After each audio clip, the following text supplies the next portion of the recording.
हमारा व्याख्यान है जयप्रकाश नारायण की दल विहीन लोकतंत्र की अवधारणा। लोकतंत्र की मूल अवधारणा का आशय है जनता का शासन।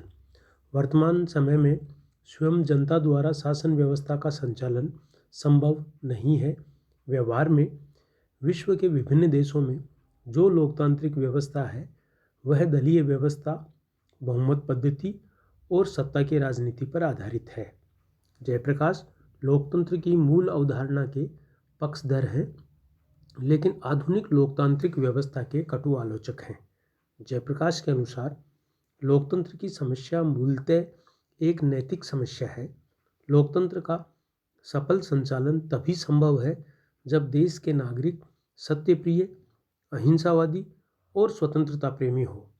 उनमें दमन का अहिंसात्मक प्रतिकार करने की क्षमता हो, वे सहयोग और सह अस्तित्व में पूरा विश्वास रखते हों।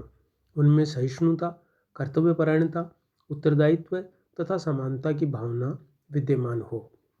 आधुनिक लोकतांत्रिक व्यवस्था के प्रति उनका जो विरोध था वो इस प्रकार है। पहला है दलीय पद्धति के दोष। जयप्रकाश के अनुसार आज का लोकतंत्र वास्तव में जनता का शासन नहीं, वरन दलीय पद्धति पर आधारित व्यवस्था है। इस शासन व्यवस्था में राजनीतिक दलों के कारण सत्ता के लिए प्रबल होड़ सी लगी हुई है। किसी भी दल ने जनता के ही वास्तविक नियंत्रण में रहकर शासन का उदाहरण प्रस्तुत नहीं किया है। प्रथम विश्व युद्ध के पश्चात इटली, जर्मनी आदि राज्यों में जो तानाशाही शासन स्थापित हुआ वह दलीय व्यवस्था का ही परिणाम था। दलीय पद्धति जनता एवं जनप्रतिनिधि को स्वतंत्र विचार अभिव्यक्ति की स्वतंत्रता प्रदान नहीं करती।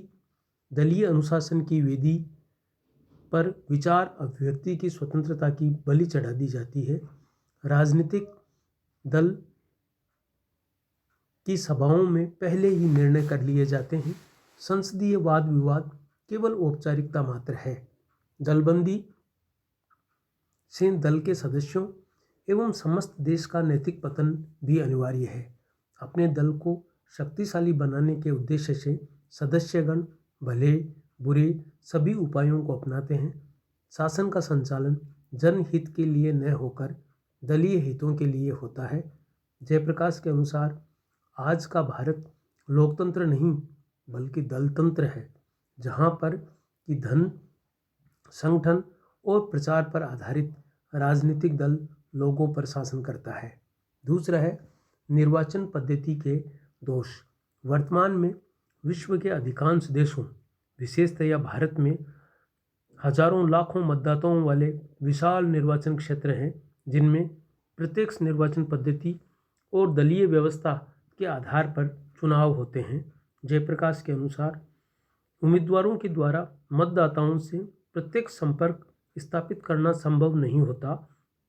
ऐसी स्थिति में शक्तिशाली केंद्र नियंत्रित दलों द्वारा प्रचुर धन और कपटपूर्ण साधन काम में लिए जाते हैं। जनता को वास्तविक राजनीतिक शिक्षा नहीं मिलती। ये चुनाव जनता को कोई नियंत्रणकारी सत्ता नहीं सौंपते और न ही राष्ट्र की गंभीर आर्थिक एवं राजनीतिक समस्याओं का कोई समाधान प्रस्तुत करते हैं। तीसरा है सत्ता राजनीति।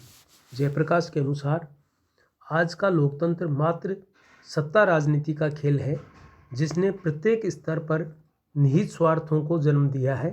इसने व्यवस्था में अवरोध उत्पन्न किए हैं तथा यह बौद्धिक एवं नैतिक पतन के लिए उत्तरदायी है। उनके अनुसार जहाँ तक भारत का संबंध है, विद्यमान लोकतंत्र ने सत्ता राजनीति के जिस खेल को जन्म दिया है वह खेल ही देश की तबाही का मूलभूत कारण है। चौथा है सत्ता के केंद्रीयकरण और नौकरशाही के दोष। जयप्रकाश के अनुसार आज के तथाकथित लोकतंत्र की समस्त व्यवस्था ही ऐसी है कि सत्ता का अत्यधिक केंद्रीयकरण हो गया है और नौकरशाही की शक्तियों में लगातार वृद्धि होती जा रही है। प्रशासन का रवैया सेवक का न होकर स्वामी का हो गया है।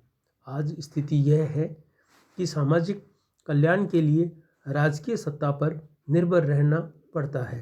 निष्कर्ष रूप में जयप्रकाश लिखते हैं कि आज के ये तथाकथित लोकतंत्र वस्तुतः लोकतंत्र नहीं वरन निर्वाचित अल्पतंत्र है, जिनमें जनसाधारण की भूमिका नगण्य ही होती है। इस प्रकार आज के इस व्याख्यान में हमने जयप्रकाश नारायण की दल विहीन लोकतंत्र की अवधारणा का अध्ययन किया है। धन्यवाद।